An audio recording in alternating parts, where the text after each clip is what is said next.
Hello everyone and welcome. Today I'm going to show you how to change the desktop background on Zorin OS. One way is to right click anywhere on the desktop and go to change background.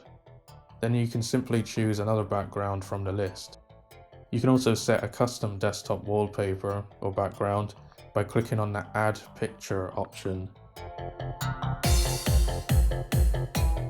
Another way of accessing this window is by going down to the Zorin menu and then go to settings and click on background. And that's how to change the desktop background in Zorin OS. Thanks very much for watching, and I'll see you in my next video.